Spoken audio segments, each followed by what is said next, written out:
276 people. That is the average crew size of a typical Hollywood film. There's the popular roles like producers, editors, and directors, but it goes so much deeper than that. There's assistants to the director, there's an assistant director, there's an assistant to the assistant director, as well as a second assistant director and assistants to the second assistant director, who then also have assistants.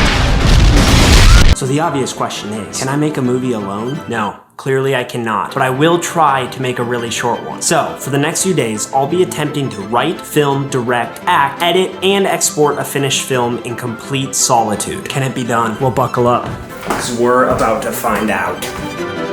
Here's the plan. For the next few days, I'm gonna be at a house alone, watching my friend's dog. So I figured I might as well use this as a challenge to make a film completely by myself. The concept is simple. While dog sitting, a man, played by me, keeps finding mysterious notes scattered around the house. Thinking he might not be alone, the man, still played by me, sets up home security cameras, which capture an unwanted visitor, also played by me. You see, I'm making this alone, so I have to play both characters. Okay, I think I'm ready to get the first shot of the day, which is basically this walking in the front door situation. We'll see if the dog cooperates. At the moment, she doesn't really look up for it. Sit. Stay. This is gonna take a while. After spending almost an hour on the opening shot, I decided to give Makwa some encouraging words to see if that would help speed things up. Okay, first take went very well. She's doing a great job. We're about to get the insert for like the tighter shot of that wide. Working with dogs is stressful, so you have to be very patient. Let's see how it goes. Hi. Come here. Hey, are you a good girl? Are you a good girl? So far, this is a much different experience than filming last time, where I had just had people around the whole time, and this is like so quiet. It was a good exercise. I hope this turns out.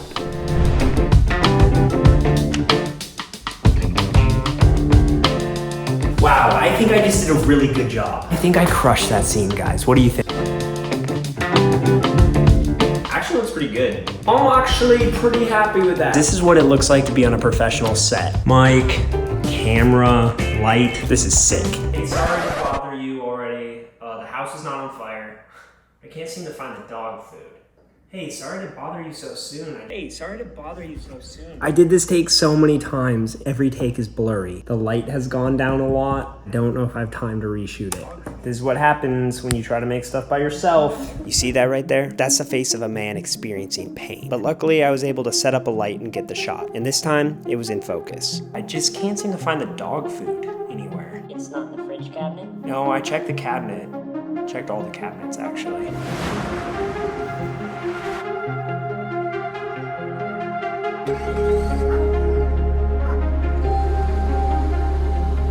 After a very full day of shooting, I ended the night by getting this exterior shot and then went to bed. Okay, so this short film is structured into 3 different days, and we just finished the complete first day. So day 2 and day 3 are gonna start picking up the pace, and hopefully we can get day 2 and day 3 filmed today, because I need to get out of this house before my friends come home. I'm on a time crunch here. Let the montage begin.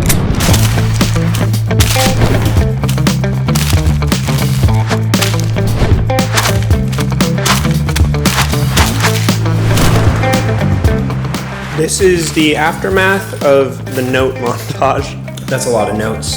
Now, it's time to mount the security cameras. I had the idea of using security cameras when I started writing the script, and since I am playing 2 different roles, it seemed like a more interesting way to capture the villain character that adds a little bit more mystery to the story. The footage just naturally feels kind of scary, which is good. Okay, so if you watched my last video, you saw that I was using a $4 paper lantern to light everything. I'm happy to report that is no longer the case. So June reached out to me and sent me a few lights to try out, which has been insane. This is the G200, which is the bigger one. I have the lantern attachment on it, which essentially is doing what my old paper lantern did, but in a much easier, effective, and efficient way. I've also been using the X100 in almost every shot of this entire film. It's just such a versatile light. Having professional gear makes this type of shoot so much easier because I don't have to rely on the sunlight and stuff as much. I can just change the color temperature and do everything I need with my lights rather than waiting for nature to give me nice sunlight or something. If you want these lights, check out the link in the description. Thank you, June, for sponsoring this video.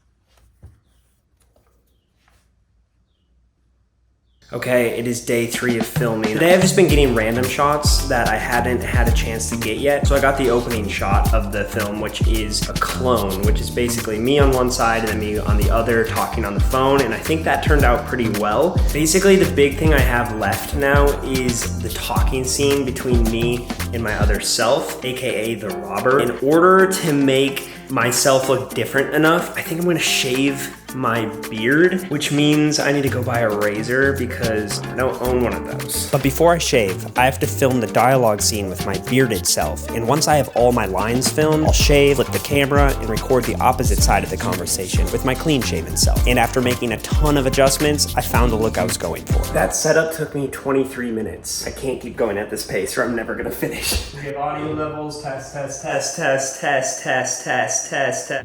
What's this? Looking for this? Why are you so obsessed with dog treats? This is hard, I should have written a script. I'll think of something, and you're about to see it in 3, 2, 1. Looking for this? First side is done, one more to go. I don't like this at all. Eating a quick little snack, and then I'm gonna film this side. This is going good. This is going good. Oh, yeah. I have to get caught as I'm stealing stuff, but there's no way to turn this light on and off with my phone. So what I'm gonna do is put my feet on it, and then when I'm ready for the effect to happen, I'm gonna do this. Boom. That will turn on, cueing me to turn around. I'm back home. I filmed until 2 in the morning. There's a lot of footage to go through. These final night shots were the hardest yet because of how little light there was. So I ended up driving around town and filming at 3 different locations so that I had enough street lights to properly expose the shots. I ended the day with about 150 gigabytes of footage. So yeah, this took a long time to edit. Also, I got very obsessed with masking little details in every shot, so that added a lot of time to my edit. Was it worth it? I don't know.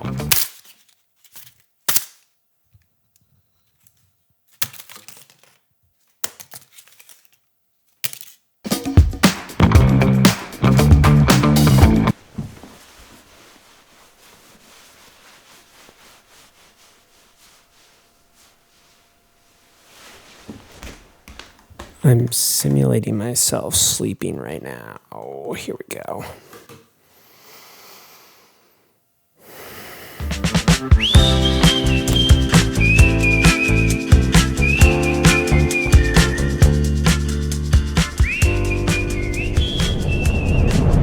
I'm done. The film is finished. You can click the link right here if you want to watch it. Very exciting, you know? I'm excited for my facial hair to grow back.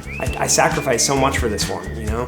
So it'd be really nice if you watched it. I mean, why would you not? Check it out, okay? Just check it out if you want to. All right.